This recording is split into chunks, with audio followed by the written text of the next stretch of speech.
RS brothers శ్రావణ వేడుకలు అన్ని రకాల వస్త్రాలు శ్రావణంలో కూడా ఆషాఢం ధరలకే అమ్మకం. Welcome to iDream media. So జనరల్గా కొంతమంది చెప్తూ ఉంటారు నీరసంగా ఉంది, అలసటగా ఉందని. సో ఏదైనా హెల్త్ ఇష్యూ ఉంది, నీరసం అలసట అంటే అది వేరు. కానీ సో మాటికి కూడా నీరసం అలసట అనేది ఫీల్ అవుతూ ఉంటారు, ఎలాంటి హెల్త్ ప్రాబ్లం లేకున్నా. కానీ ఇది ఎందుకు, దీన్ని ఎట్లా తగ్గించుకోవాలి, సో వివరాలు తెలుసుకుందాం. మనతో పాటు ఉన్నారు ప్రముఖ vegetable therapist and sun spiritual society founder Vikramaditya Guruji గారు. గురూజీ నమస్తే అండి. సూర్యోస్మితల్లి. గురువు గారు, జనరల్గా నీరసం అలసట ఇది ఎక్కువగా మోస్ట్ కామన్గా వింటూ ఉంటాము. ఏదైనా అండర్లైయింగ్ డిసీజ్ ఉంది, దానివల్ల ఇబ్బంది పడుతున్నారంటే ఓకే. కానీ కొందరు అసలు ఏం ప్రాబ్లం ఉండదు, కానీ నీరసం అలసట నిస్సత్తుగా ఉంటారు. అది ఎందుకు? మీరు అంటే ఇంతకు ముందు నన్ను పరిచయం చేసేటప్పుడు vegetable therapist sun spiritual society, ఇప్పుడు ఇంకోటి యాడ్ అయింది కదా, Leo diet specialist, living energetic organ diet creator అనొచ్చు.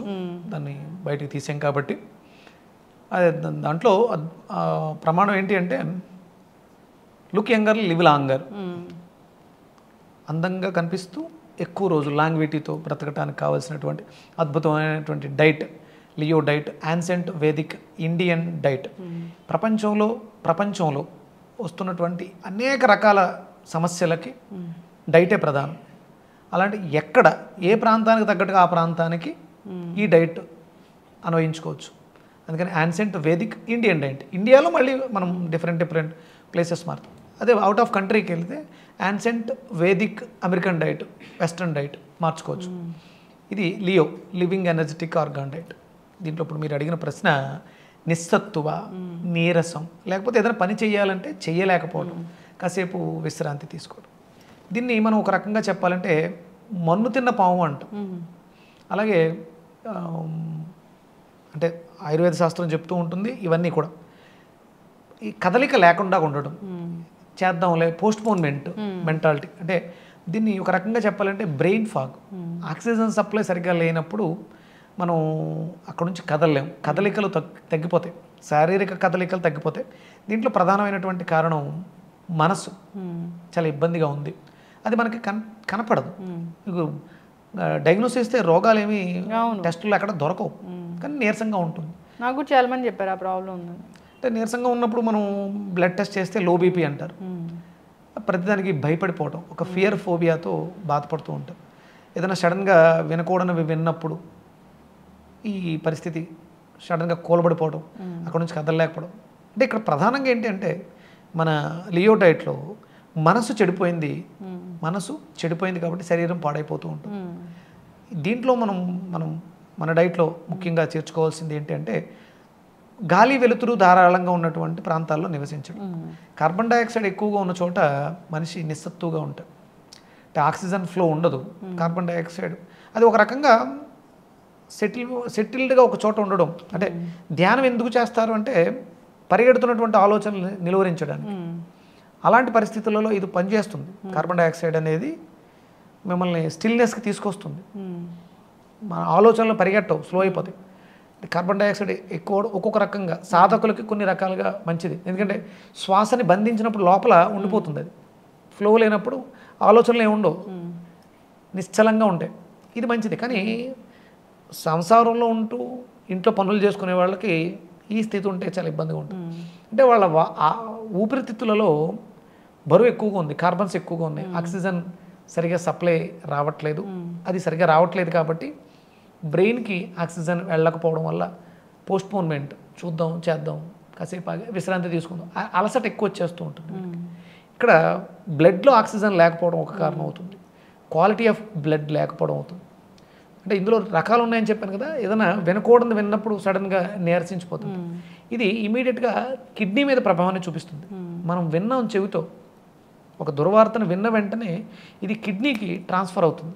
ఒక భావోద్వేగం, బాధ, ఇది కూడా మనిషిని కుంగతీసేస్తుంది. మనం అంటే ఇప్పుడున్నటువంటి జనరేషన్ వీటిని ఎక్కువ ఫేస్ చేయడానికి కారణం ఏంటంటే చూస్తున్నటువంటి టీవీలలో చూస్తున్నటువంటి దృశ్యాలు మనసు మీద ప్రభావాన్ని చూపించి మనల్ని మానసికంగా బలహీనలు చేస్తాం. మనం సెల్ ఫోన్ చూస్తున్నాం, విపరీతంగా చూస్తున్నాం, ఇవన్నీ దానివల్ల వచ్చేస్తున్నాయి. భావోద్వేగాల్లో ఒక మనిషి ఉదయం లేస్తే సాయంత్రం వరకు సంసారంలో మీ హస్బెండ్తో, మీ పిల్లలతో మీరు ఎక్కువ ఉద్వేగానికి లోనయ్యే సిచ్యువేషన్స్ ఎన్ని ఉంటాయి, గట్టిగా ఉంటాయి. కూరలో ఉప్పు ఎక్కువైందని గట్టిగా అరిచేయడమ్మా, అప్పుడు ఒకసారి వస్తుంది. కొంచెం నిమ్మకాయ పిండుకుంటే సరిపోద్ది కదా అని సరిపెట్టుకోకు జరుగుతుంది. కానీ ఉదయం నుంచి సాయంత్రం వరకు సెల్ ఫోన్స్లో రకరకాల ఈవెంట్స్ చూస్తున్నాం. గట్టిగా ఫీల్ అవుతాం. ఒకటో రెండో ఉంటాయి, భార్యాభర్తల మధ్య, పిల్లల మధ్య ఒకటో రెండో ఉంటాయి. కానీ రోజుకి ఒక 7, 8, 10, 15 ఇవి చూస్తున్నాం. ఇవి మనసు మీద ప్రభావాన్ని చూపించేసి నెమ్మదిగా 2-3 రోజుల తర్వాత ఈ ప్రభావం మనసు మీద పడి బలహీనపడిపోతూ ఉంటుంది. అందుకని కళ్ళని విశ్రాంతికి ఎక్కువసేపు ఉంచాలి, కళ్ళు మూసుకుని ఉండాలి, చల్లటి తడిబట్టలు కంటి మీద వేసుకోవాలి. అలాగే శబ్దాలు ఎక్కువ వినపడకుండా చెవులను క్లోజ్ చేయాలి. దీనికి అంటే ఈ బద్ధకానికి ప్రధానంగా బూడిద గుమ్మడికాయ చాలా అద్భుతంగా పనిచేస్తుంది. బ్రెయిన్ ఫాగుల్ని క్లియర్ చేస్తుంది. అలాగే మనం చెవులు అన్నాం కదా, వంకాయ చాలా అద్భుతంగా పనిచేస్తుంది. ఈ నీరసం, నిస్సత్తువ, ఏ పని చేయలేకపోవడం, కదలేకపోవడం, ఇంకా అద్భుతంగా వంకాయ చాలా బాగా పనిచేస్తుంది. రోగం తెలియదు, ఎందుకు బాధపడుతున్నామో కూడా తెలియదు, దానికి నిమ్మకాయ చాలా అద్భుతంగా పనిచేస్తుంది. అసలు డయాగ్నోసిస్లో దొరకదు కూడా. శుభ్రంగా 2 నిమ్మకాయలని రసం పిండేసి చిన్న అల్లం ముక్క వేసి గ్రైండ్ కొట్టేసి వడకట్టేసుకుని దాంట్లో కొంచెం ఉప్పు, మిరియాల పొడి వేసుకుని తాగేస్తే మీ నీరసం ఇలా ఫ్రాక్షన్ ఆఫ్ సెకండ్స్లోనే శక్తిని ఇచ్చేస్తుంది. వంకాయ, బూడిద గుమ్మడికాయ కలిపి జ్యూస్ చేసుకుని కూడా తాగేయచ్చు. వంకాయ, బూడిద గుమ్మడికాయ 2 కలిపి తాగొచ్చు. బూడిద గుమ్మడికాయ, వంకాయ అనేది చాలా అద్భుతమైనటువంటి రెసిపీ. ఇలా తీసుకోవచ్చు, జ్యూస్లా తీసుకోవచ్చు. ఇన్స్టెంట్గానే మీకు అద్భుతమైనటువంటి పరిష్కారాలు ఇస్తుంది. ఎస్, చక్కటి ఇన్ఫర్మేషన్ గురువుగారు. సో జనరల్గా నీరసం, నిస్సత్వం అంటే మనం స్ట్రెస్ ఫీల్ అవ్వడం వల్ల వస్తాయని చెప్పారు. కారణం అంటే వేరే అనారోగ్య సమస్యలు లేవు, నీరసం, నిస్సత్తుగా ఉన్నారు, పని చేయలేకపోతున్నారు అంటే ఎక్కువ శారీరక శ్రమ లేకపోవడం ఒకటి, 24 గంటలు ఫోన్లు చూస్తూ ఉండడం, వాటిని స్ట్రెస్ ఫీల్ అవ్వడం ఒకటి. సో దానికోసం చక్కటి పరిష్కారాలు చెప్పారు. మనసుని ప్రశాంతంగా ఉంచుకోవాలి, వెజిటేబుల్ జ్యూసెస్ దానికి ఉన్నాయి, డియో డైట్ అనేది ఉందని చెప్పారు. ఫాలో అవ్వాలని కోరుకున్నామండి. చాలా చక్కటి ఇన్ఫర్మేషన్. ధన్యవాదాలు. సూర్యోస్మితల్లి.